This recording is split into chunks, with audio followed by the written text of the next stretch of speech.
Здравствуйте, друзья! В эфире «Лав о главном». Сегодня мы поговорим о том, как Гагаузия все еще находится в режиме политического дня сурка. Выборы в Народное собрание превратились в бесконечный сериал из судебных исков, а сама автономия – в инструмент для большой геополитической игры.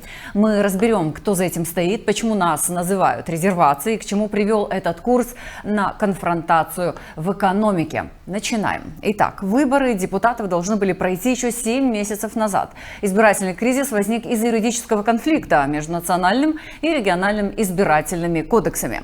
После вступления в силу нового избирательного кодекса Республики Молдова Народное собрание Гагаузии не захотело привести региональное законодательство в соответствие с национальным. Вместо этого НСГ приняло ряд решений, которые впоследствии были оспорены в судах и отменены, о чем мы с вами помним. Далее, согласно хронологии событий, после встречи президента в Турции и Республики Молдова появилась надежда. Камрад и Кишинев сели за стол переговоров. Совместная комиссия даже разработала итоговый документ, который многие называли компромиссным. Но в Гагаузии компромисс живет ровно до первого политического скандала. Как только на горизонте замаячил приговор по делу Башкана, вчерашние договоренности посыпались как карточный домик. И мы стали свидетелями, как для части депутатов политические мотивы оказались важнее самой важной миссии провести выборы. Компромиссный проект постановления предусматривает некоторые изменения и дополнения в региональное законодательство для разблокирования правового кризиса. Документ вынесли на обсуждение на заседание НСГ, но не приняли из-за отсутствия кворума. И вот как это комментирует вице-спикер Народного собрания Гагаузии Георгий Лейчо. Буквально за день до рассмотрения этого постановления, положение точнее, был вынесен приговор в отношении госпожи Гуцул Башкана, а это положение регулирует только вопросы, связанные с организацией проведения выборов депутатов Народного собрания. Наши коллеги посчитали, что это обстоятельства новые, их надо тоже рассмотреть через призму этого положения. Это вот то, что нам объяснили. Мы предполагаем, что, возможно, были и другие какие-то политические мотивы, интересы у некоторых депутатов, потому как для нас была полная неожиданность. Я имею в виду тех, кто продвигал вот эту идею нахождения компромисса. Но в целом отсутствие, наверное, еще понимания, то, что вот это положение все-таки, несмотря на его правовую, я так называю, ущербность, тем не менее позволяет нам разрешить сегодняшнюю проблему, с которой мы столкнулась Гагаузия. Гагаузия назначает выборы, Центр предпринимает меры по блокированию, исходя из своих соображений. И если надо будет, мы можем отдельно поговорить о каковы глубинные причины, но важно то, что ни одна из сторон не считает возможным на этом этапе отойти от тех позиций, которые заняли. Пока наши депутаты в Камрате ищут в каждом судебном решении интерес Кишинева и мировые заговоры, вице-председатель Центральной избирательной комиссии Молдовы Павел Пастика указывает на куда более прозаичную причину кризиса – обычное невыполнение домашнего задания. Еще в 2022 году парламент страны дал Народному собранию Гагаузии карт-бланш – право самостоятельно адаптировать региональные выборы к новым стандартам. В итоге то, что должно было стать рутинным процессом, превратилось в бесконечный сериал из исков, обид и попыток залатать дыры в законе. Центральные власти настаивают на соблюдении в автономии действующих во всей стране правил. Проверка членов избирательных комиссий, прозрачность избирательного процесса, контроль за финансированием выборов. Но в то время позиция вице-спикера ЦИК Молдовы остается подчеркнуто корректной. Оптимизм и попытка до последнего верить в способность депутатского корпуса к конструктивному диалогу, о которой вы сейчас услышите. Я единственное не соглашусь с вами с тем, что вы сказали в введении в данной передаче, что заблокировали, что технически пока что не заблокировали, то есть еще шансы есть, то есть это не отказ полностью, еще коллеги могут, возможно, собраться, пересмотреть свою позицию, потому что когда мы имеем отказ, то есть он не одобрено вот это постановление, тогда можно говорить о блокировании. Но пока что идут дискуссии, пока что люди думают, анализируют, я еще пытаюсь быть оптимистично настроенным, и что может быть решение все-таки. Пока политики спорят о правовых тонкостях избирательных положений, эксперты видят в этом конфликте куда более глубокие причины, чем просто юридическая конфронтация.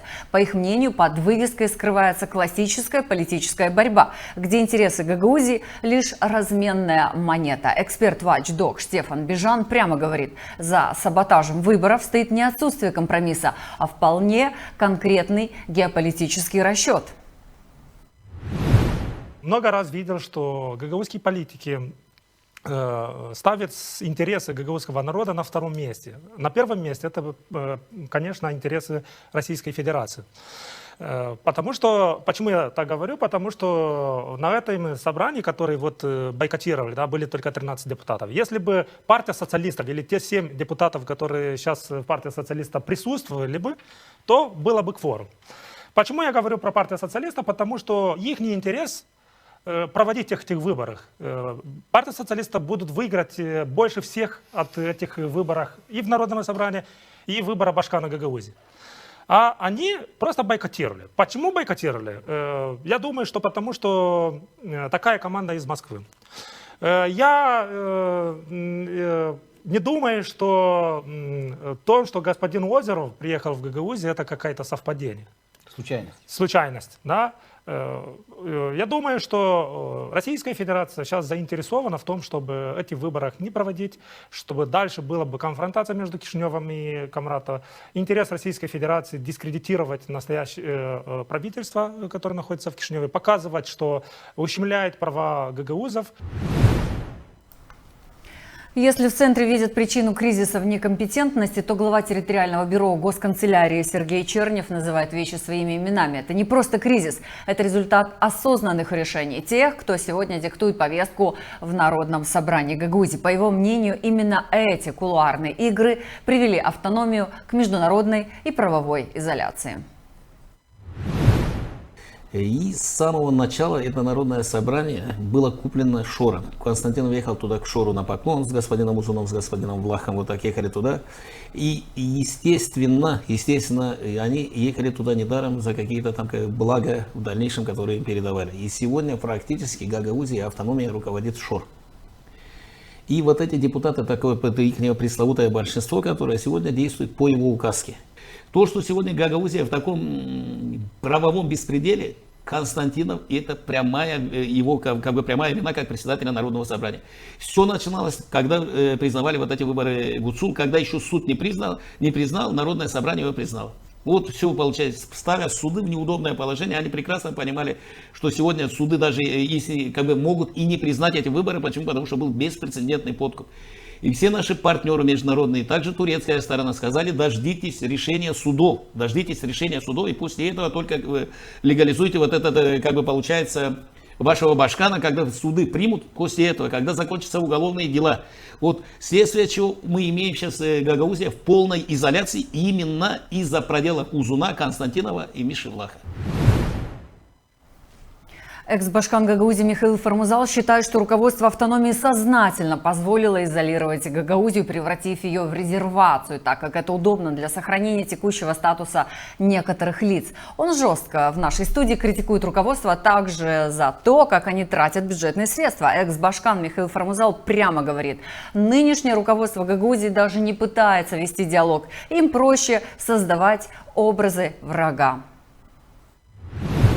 Когда говорю Гагаузия, это руководство Гагаузии, это Народное собрание, это исполнительный комитет Гагаузии. Они получают заработную плату с наших налогов. Как они нас защищают, как они нас представляют, как мы выглядим в глазах зарубежных дипломатических миссий. Какие шаги вы предприняли для того, чтобы не было Гагаузии в изоляции, в этой резервации, чтобы она не была? А никаких. А где ваша аргументация, которую вы ведете диалог с зарубежными дипломатическими миссиями? Покажите вашу аргументацию. А что показывать-то? Они даже не соображают, что можно привести примеры, элементарные простые примеры. Это наши сами местные в погоне за личной наживой и так далее, забыли про интересы государственности, забыли про интересы автономии. И формирование образа врага позволяет в короткий промежуток времени мобилизовать своих сторонников. Ну, мы это знаем из политологии. Когда есть какой-то враг, объединительное начало начинает формироваться, что мы объединяемся против этого врага. Так вот, формирует этого врага из Гагаузии. Я не хочу, чтобы Гагаузию рассматривали как врагами Республики Молдова. Мы не враги Республики Молдова. Мы не враги ни одного народа мира. Мы ищем себе друзей. Я это сотни раз повторял. И мы должны все дружно давать отпор вот этим вещам.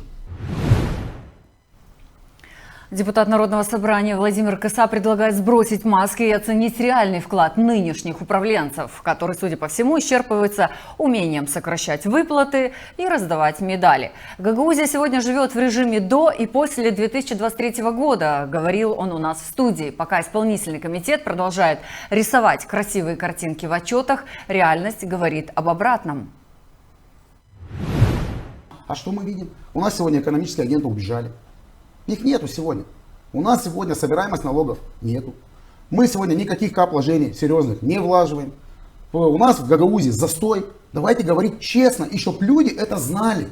Не надо говорить сегодня красивые слова, что мы там пароходы и заводы, мы видим, что вы ничего не сделали. Мы видим, что сегодня нету ничего. Да? Так вместо того, чтобы как-то с депутатами не ругаться, а давайте найдем какой-то выход из этой ситуации.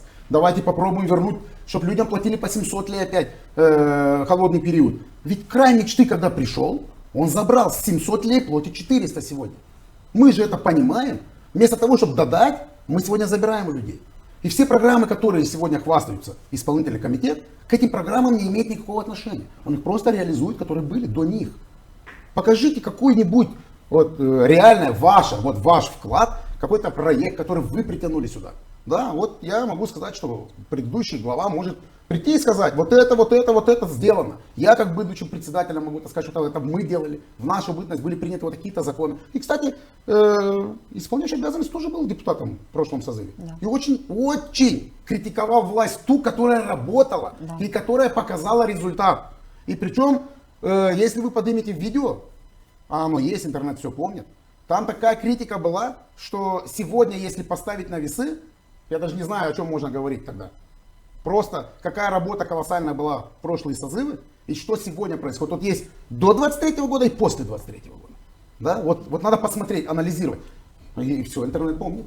И все люди помнят. Да, сегодня еще кто-то под эйфорией, кто-то там еще понимает, что там есть какие-то там зарплаты, я не хочу даже об этом говорить. Но развития, как правило, нету.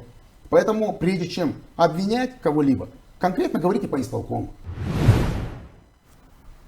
Друзья, мы увидели полную картину от правовых манипуляций в НСГ до геополитических заказов и экономического застоя. Гагаузию пытаются убедить, что это борьба за права, но факты говорят сами за себя. Мы увидели, как созданный правовой вакуум стал удобным плацдармом для управления, как геополитические амбиции одних и личная нажива других превратили автономию в политическую резервацию. Пока нам рассказывают сказки о пароходах и заводах, реальная экономика задыхается. Инвесторы уходят, а социальные выплаты, которые должны помогать людям, превращаются в инструмент манипуляций. Константинов, Узун, Влах, Шор – эти имена звучат сегодня как диагноз нынешнему состоянию автономии. Но за любым днем сурка всегда наступает утро, и рано или поздно эйфория от красивых лозунгов пройдет, уступив место сухим цифрам бюджета и реальности, где нужно не бороться с врагами, а строить школы, дороги, открывать колледжи, рабочие места. На этом мы, пожалуй, поставим точку в сегодняшнем разборе, но не в нашей работе. Мы продолжим следить за каждым шагом тех, кто сегодня принимает решения. Спасибо, что вы с нами. Это Лав о главном. Очередной выпуск. Не принимайте на веру красивые слова. Требуйте реальных дел. Увидимся в следующем выпуске. Берегите себя. Всего доброго.